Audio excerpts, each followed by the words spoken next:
ঠিক দুপুর আড়াইটে চলে এসেছি আমি অয়ন নিউজ 18 বাংলার স্টুডিওয়ে। আগামী 1.5 ঘন্টা আপনাদের সঙ্গে থাকবো, বিভিন্ন খবর আপনাদের সামনে নিয়ে আসবো, আবাস নিয়ে আজব আজব সব খবর আপনাদের সামনে তুলে ধরবো। তবে প্রথমেই এই যে ভুরি ভুরি বিভিন্ন জায়গায় ট্যাবের টাকা জালিয়াতির কাণ্ড ঘটেছে, এই ট্যাবের টাকা জালিয়াতিতে তদন্ত হচ্ছে, যেমন সতর্কও রাজ্য। এবার আবাসের টাকাতে জালিয়াতি যাতে না হয় সেই জন্য সুরক্ষা বলয় গড়তে চাইছে রাজ্য। সুরক্ষা বলয় কি কি থাকছে, কিভাবে সুরক্ষা বলয় গড়ে উঠবে, এই নিয়ে সরাসরি চলে যাব প্রতিনিধি সোমরাজের কাছে। সোমরাজ, কিভাবে চিন্তা ভাবনা করছে রাজ্য এবং কবে থেকে?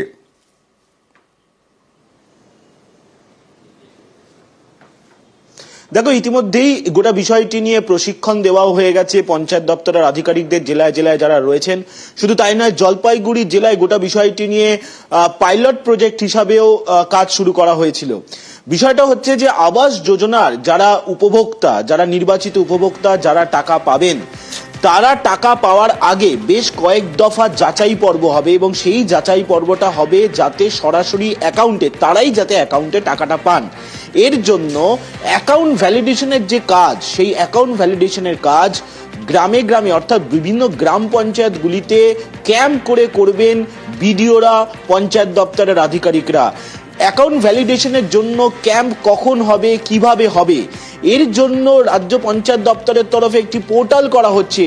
যে পোর্টালের মাধ্যমে কারা আসল উপভোক্তা অর্থাৎ কারা আবাসের বাড়ি পাচ্ছেন তারা যেমন সেটি জানতে পারবেন, পাশাপাশি কবে কোথায় হবে সেই ক্যাম্পগুলি, সেই বিষয়টি সম্পর্কেও তারা জানতে পারবেন SMS এর মাধ্যমে। এরপর তারা যখন ক্যাম্পে আসবেন, ক্যাম্পে এসে তাদের নাম ঠিকানা যেমন যাচাই করে নেবেন, তেমনি তাদের ব্যাংক অ্যাকাউন্ট থেকে শুরু করে আধারের নম্বরও দেবেন। রাজ্য পঞ্চায়েত দপ্তরের তরফে যে পোর্টাল রাখা থাকছে, সেই পোর্টালে আধারের সেই নাম্বার সংযুক্তিকরণ করা হবে। আধারের সেই নাম্বার সংযুক্তিকরণ পর তারা ব্যাংক অ্যাকাউন্টে টাকা পাবেন, অর্থাৎ গোটা বিষয়টিকে একটা নিশ্চিদ্র নিরাপত্তার মধ্য দিয়ে আবাসের টাকা পাঠানোর কাজ হবে উপভোক্তাদের ব্যাংক অ্যাকাউন্টে। এই গোটা প্রক্রিয়াটিকে সাজানোর জন্য তথ্য প্রযুক্তি দপ্তর, রাজ্যের পঞ্চায়েত দপ্তর একসঙ্গে কাজ করেছে বলেই নবান্ন সূত্রে খবর। ইতিমধ্যে এই সংক্রান্ত নির্দেশিকা বিভিন্ন জেলায় পাঠিয়ে দেওয়া হয়েছে, যাতে এই SOP কে মেনেই বিভিন্ন জেলায় জেলায় জেলা প্রশাসন যাতে গোটা বিষয়টি নিয়ে কাজ করেন এবং কবে, কখন, কোথায়, কিভাবে ক্যাম্পগুলি হবে সেটি সংশ্লিষ্ট জেলা প্রশাসনগুলি ঠিক করবে। একেবারে আমরা আশা করি যে উপভোক্তারা যথেষ্ট সুযোগ সুবিধে পাবেন, এর মাধ্যমে সুরাহা হবে সমস্যার।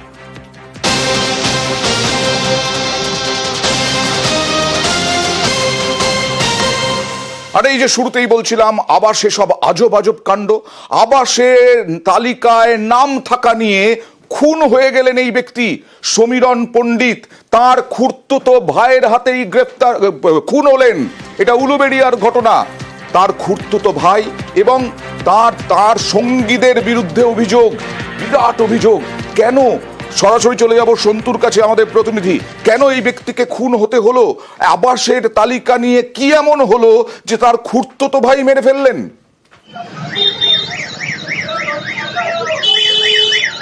দেখো, যেটা জানা যাচ্ছে উলুবেড়িয়ার তবনা গ্রাম পঞ্চায়েত এলাকা বিশ্বাসরপুর গ্রাম, সেখানে হচ্ছে যিনি খুন হয়েছেন সমীরণ পণ্ডিত, তার সাথে তার এই যে খুড়তুতো ভাই বিকাশ পণ্ডিত, তার সাথে কিন্তু দীর্ঘদিন ধরে জমি জায়গা নিয়ে সমস্যা চলছিল। তারপরে ইদানিং যে আবাস যোজনার তালিকা যে বের হয়, তাতে দেখা যায় বিকাশ পণ্ডিতের নাম নেই। তখনই কিন্তু সন্দেহের তীর পৌঁছায় সমীরণ পণ্ডিতের দিকে, যেহেতু তিনি এলাকার তৃণমূল নেতা ও তার যে স্ত্রী আছে তিনি কিন্তু প্রাক্তন পঞ্চায়েত সদস্য ছিলেন তবনা গ্রাম পঞ্চায়েতের। মূলত সন্দেহের তীর যায় কিন্তু এই বিকাশ পণ্ডিতের দিকে। মূলত সেই সন্দেহের বসেই কিন্তু গতকাল বিকাল 5টা নাগাদ, সন্ধ্যা নাগাদ যখন তিনি বাড়ি ফিরছিলেন, সেই সময় রাস্তাতে তার পথ আটকায় বিকাশ প্রাথমিকভাবে বচসা, তারপরে কিন্তু ধারালো অস্ত্রের কোপ, এলোপাতারি তাকে কোপানো হয় এবং রক্তাক্ত অবস্থায় বাড়ির লোকজন তাকে উদ্ধার করে কিন্তু উলুবেড়িয়া যে শরৎচন্দ্র মেডিকেল কলেজ হাসপাতাল সেখানে নিয়ে যায় এবং পরে কলকাতা যখন ছিল না শুধু আবাসের তালিকা নিয়েই এই রকম খুন হতে হলো ওই ব্যক্তিকে? ছোট করে জানতে চাইবো সন্তু। যেটা জানা যাচ্ছে বা পুলিশেরও যেটা বক্তব্য, যে সমীরণ পণ্ডিত ও বিকাশ পণ্ডিতের মধ্যে কিন্তু জায়গা জমি সংক্রান্ত নিয়ে আগেও ঝামেলা চলেও দীর্ঘদিন ধরে বচসাও হয়েছে, কিন্তু এই আবাস তালিকা নতুন করে সংযোজন তার ইন্ধন যোগালো তারপরে কিন্তু এই খুন করতে। এখন পুলিশ কি পদক্ষেপ করে সেদিকে আমরা লক্ষ্য রাখবো। তবে তার স্ত্রী, নিহতের স্ত্রী এবং মেয়ে কি বলছেন দেখুন। কুপিয়ে কুপিয়ে খুন করা হয়েছে এই সমীরণ পণ্ডিতকে। ওই যে বলে সেই যে ঘরের নাম ছিল, আমার স্বামী জানেই না যে কে কাকে ঘর দিচ্ছে। এ লিস্ট তৈরি করে দিয়েছে, 18,000 টাকা খরচা করে আমার স্বামী লিস্ট তৈরি করেছে। কাকে দিয়েছিল 18,000 টাকা? সেই যারা ঘরের লিস্ট করেছে তাদের দিয়েছিল, দিয়ে সব গরিব লোকেদের ঘর করেছিল। সেই ঘর সব ছিল। এই এবারে ঘরের ওই সব ফটো ফটো তুলে কে কার ঘর কেটেছে আমরা জানিনি, আমার স্বামীও জানতো না। বিনা কারণে আমার স্বামীকে আজকে মারলো। ওদের মধ্যেতেই ঝামেলা লেগে গেছে। আর ওই যে একটা সন্দেহ ছিল আপনার হ্যাঁ, আমার স্বামীকে সন্দেহ করছে যে ই কেটেছে, কিন্তু আমার স্বামী ঘর কাটেনি। অনেকদিন মারার চেষ্টা করেছে। আবার সুযোগ কি ঘরের নাম বাদ গেছে? কি জানি তা বলতে পারবো না, কিন্তু ভিডিও থেকে চেক হয়েছে। কি করে আমার বাবা জানবে? বাড়ির সামনেই আমার বাবাকে ধরে আর বাঁশ বাগানে টেনে টেনে নিয়ে গেছে। সেখানে নিয়ে গিয়ে আমার বাবাকে কুড়ুল দিয়ে, তোড়াল দিয়ে, কাটারি দিয়ে কারা মেরেছে? কুপিয়েছে। নাম বলতে পারবেন? হ্যাঁ, বিকাশ পণ্ডিত, জগন্নাথ পণ্ডিত, শিশির পাদলা। আমি চাই যে ওদের ফাঁসি হোক। আমার বাবাকে যেমন করে খুন করেছে তেমন করে যেন ওদের ফাঁসি হয়। আরো একটি আবাসের খবর। অনেকে বলেন কাটমানি শব্দটা তৃণমূল নেতাদের সঙ্গে নাকি যায়। এখানে দেখুন কংগ্রেসের পঞ্চায়েত প্রধান তিনিও নাকি কাটমানি চাইছেন। বড়ুই গ্রাম পঞ্চায়েতে একজনের দরিদ্র পরিবার, একজন দরিদ্র, তার সেই ব্যক্তির কুঁড়ে ঘর, সেখানে কাটমানি আদায়ে আবাসে কাঁচি। তার বিরুদ্ধে অভিযোগ উঠছে, কংগ্রেস প্রধানের বিরুদ্ধে, পঞ্চায়েত প্রধানের বিরুদ্ধে অভিযোগ উঠছে কাটমানি চেয়েছিলেন 20,000 টাকা। সরাসরি চলে যাব প্রতিনিধি সেবকের কাছে। সেবকে তো যে যায় লঙ্কায় সেই হয় রাবণের মতো পরিস্থিতি।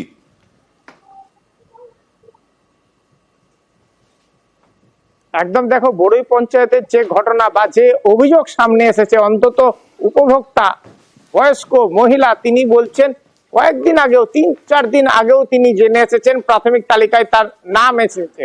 ফলে তিনি ভাবছিলেন ঘর পাবেন, এতদিনের দুঃখ দুর্দশা হয়তো কিছুটা এবার মোচন হবে।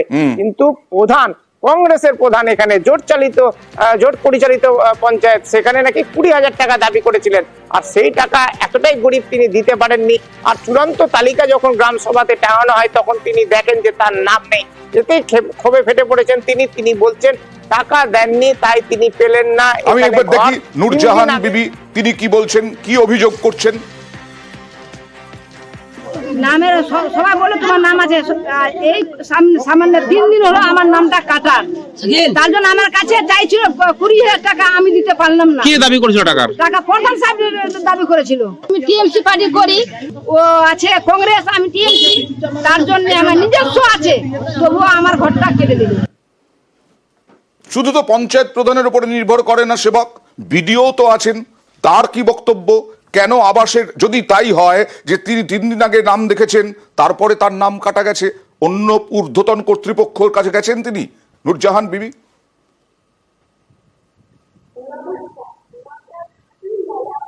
একদমই দেখো, এই প্রস্তুতি তারা নিচ্ছেন যে প্রশাসনের দ্বারস্থ হবেন। আর প্রধান বলছেন, কংগ্রেসের প্রধান, যে একটা সুপার চেকিং এর পরে চূড়ান্ত নাম তালিকা তৈরি হয়েছে। এখানে কার নাম থাকবে বা না থাকবে সেটা পঞ্চায়েত প্রধানের উপর বা কোনো জনপ্রতিনিধির উপর নির্ভর করে না। অন্তত এবার তেমনটাই নিয়ম রয়েছে। অর্থাৎ তিনি দাবি করছেন যে টাকার যেটা কথা বলা হচ্ছে কাটমানি, এরকম কোনো গল্প নেই। নাম কেন বাদ গিয়েছে পঞ্চায়েত বা প্রধান হিসেবে তিনি জানেন না, সবটাই জানে প্রশাসন। আর প্রশাসন জানিয়েছে আগে দেখা হবে, সত্যি যদি নাম অন্যায়ভাবে বাদ দেয় সেক্ষেত্রে প্রয়োজনীয় ব্যবস্থা নেওয়া হবে। বেশ। আর পঞ্চায়েত প্রধান অভিযোগ অস্বীকার করছেন। দেখা যাক তারা কত দূর যেতে পারেন এবং তারপরে আবাসের ঘর পান কিনা। তো যাদের তালিকায় নাম করেছে তো ওটা কমপ্লেন করবো, কমপ্লেন নিয়ে আমরা যতটা পারবো চেষ্টা করে সলভ করবো।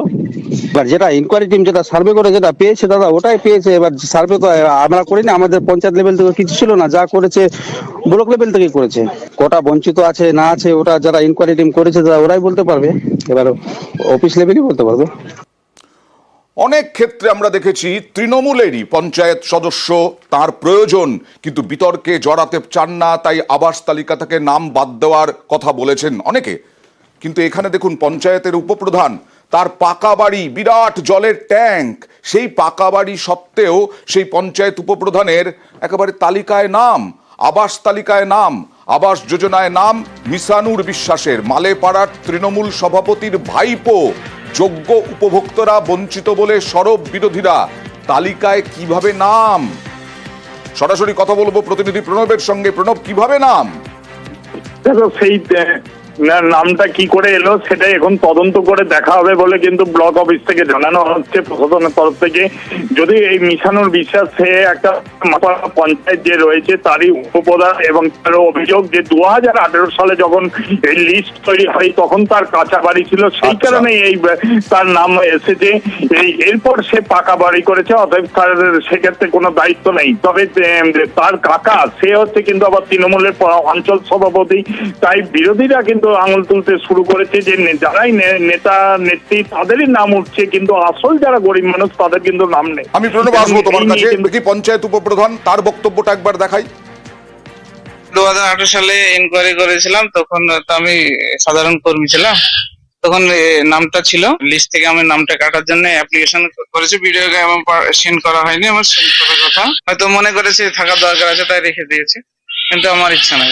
আপনি 5000 ঘরের সার্ভে করেন, 5000-এর মধ্যে 4000-ই পাকা বাড়ি, আপনি গ্যারান্টি, আপনি আমার কাছে অভিযোগ নিতে পারেন।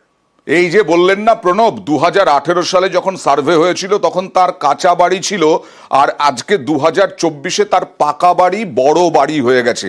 এরকম কথা যারা বলছেন তাদের বিরুদ্ধে কিন্তু বিরোধীরা প্রশ্ন তুলছে যে এই কয়েক বছরের মধ্যে পঞ্চায়েত উপপ্রধান, পঞ্চায়েত প্রধান হলেন বলে একেবারে পাকা বাড়ি, বড় বাড়ি হয়ে গেল। একদম তাই আর কি, সেটাই প্রশ্ন দেখা দিয়েছে আর কি। তাহলে কি করে হলো তারও কিন্তু তদন্ত হওয়া উচিত বলে কিন্তু বিরোধীরা দাবি তুলছেন। যদিও হরিয়ারপাড়ার যিনি বিডিও রয়েছেন তা পুরো ঘটনার তদন্ত করা হবে। যদি সত্যিকারে সে তার অবস্থা যদি ভালো হয়ে থাকে তাহলে তার নাম তালিকা থেকে বাদ দেওয়া যাবে বলে কিন্তু তিনি জানিয়েছেন। কারণ এটা খসড়া রিপোর্ট, যে তালিকা বেরিয়েছে সেটা খসড়া। তার পরবর্তীকালে যদি দেখা যায় তদন্ত করে তাহলে কিন্তু তার নাম বাদ যাবে বলে কিন্তু আবাস তালিকায় নাম থাকা উচিত এবং আবাস পাওয়া, টাকা পাওয়া উচিত। এবার একটা বাড়ি দেখাবো, একতলা বাড়ি, কিন্তু এই বাড়িটা যিনি একজন বিক্রি করে দিয়েছেন, ঠিক আছে, বিক্রি করে দিয়েছেন, একজন কিনেছেন। সেই যিনি কিনেছেন, যিনি বিক্রি করেছেন, দুজনেই বেপাত্তা। কেন জানেন? এই বাড়ি আবাসের টাকায় গড়ে তুলেছেন, আবাসের টাকা বাড়ি, সেই বাড়ি বেচে উধাও। বসিরহাটের মহিলা, বসিরহাটের 14 নম্বর ওয়ার্ডে আবাসের বাড়ি বিক্রি। কথা বলবো প্রতিনিধি অনুপমের সঙ্গে। অনুপম, কি করে হলো এটা? এখানে তো কাউন্সিলর আছেন, পুরসভা আছে। হ্যাঁ দেখো, এই যে অঞ্জনা সেন বলে বসিরহাট 14 নম্বর ওয়ার্ডের সেনপাড়ার যে বাসিন্দা অঞ্জনা সেন, তিনি 2018-19 সালে যে তিনি আর কি আবাসের বাড়ির তার নামে আর কি বরাদ্দ হয়, টাকা বরাদ্দ হয়, এবং তিনি সেই টাকা দিয়ে বাড়ি তৈরি করেন এবং তারপরেই সেই বাড়ি তিনি বিক্রি করে দেন। এবং আবাসের বাড়ি তৈরি করার পরে যে পোস্টারটা বাড়ির সামনে মারতে হয় সেটাও তিনি ভেঙে ফেলেন। ভেঙে ফেলে দিয়ে সেই বাড়িটা গোপনে বিক্রি করে দেন। গোপনে বিক্রি করে দিয়ে তিনি তার মোবাইলের সুইচ বন্ধ করে দিয়ে তিনি এখান থেকে বেপাত্তা, তিনি গায়েব, তাকে খুঁজে পাওয়া যাচ্ছে না। এবং যে কিনেছে তাকেও পাওয়া যাচ্ছে না। এবং এই যে এই মুহূর্তে আবাসের বাড়ি নিয়ে সারা রাজ্য জুড়ে যেভাবে তোলপাড় হয়েছে, কাগজপত্র, নথি তথ্য দিয়ে কি কেনা হয়েছে, বেচা হয়েছে নাকি না, সেটাও হয়নি? না, আমাদের এখানে তো সব থেকে বড় প্রশ্ন যে অবশ্যই এর নথিপত্র কোন রকম হস্তান্তর হয়নি। তার কারণ যেহেতু আবাসের বাড়ি, সেটা হস্তান্তর হওয়ার কোন রকম জায়গায় নেই। সেই কারণে বেআইনি ভাবেই এই অঞ্জনা সেন যেমন বিক্রি করেছে, আবার যিনি কিনেছেন তিনি বেআইনি ভাবেই কিনেছেন। কিন্তু তিনি গোপনে কিনেছিল, তিনি ভেবেছিল যে কয়েকদিন পরে সবকিছু ঠিকই গেলে আস্তে আস্তে তিনি বাড়িতে এসে বসবাস শুরু করবে। কিন্তু আর বসবাসের সুযোগ নেই, কারণ কাউন্সিলরও জেনে গেছেন, কাউন্সিলর বলছেন এসব করা যাবে না, আর খবরও হয়ে গেছে। আমরা কিন্তু নজর রাখবো বসবাস শুরু করলেন কিনা। অনুপম, তোমার মাধ্যমে। এই একটি বাড়ি, যে বাড়িটার মালিকের নাম হচ্ছে অঞ্জনা সেন, স্বামী মৃত প্রদীপ সেন। এই বাড়িটি কমপ্লিট সার্টিফিকেট পাওয়ার আগেই একজনের হাতে বিক্রি করে দিয়ে তিনি এখান থেকে চলে গেছেন। তাকে খুঁজে পাওয়া যাচ্ছে না এবং যিনি কিনেছেন তারও কোনো খোঁজ নেই। এই ধরনের দুর্নীতি যদি ধরা না যায় আগামী দিনে গরিব মানুষরাও সঠিক বাড়ি পাবে না এবং যাদের প্রয়োজন তারাও এই বাড়ি পাচ্ছে না। আমরা সবসময় চাই যে সরকারের টাকা যেন সঠিক কাজে ব্যবহৃত হয়। আমরা অলরেডি এটাকে পৌরসভায় জানিয়েছি এবং পৌরসভা থেকে বসিরহাট থানায় একটা FIR লঞ্চ করা হয়েছে।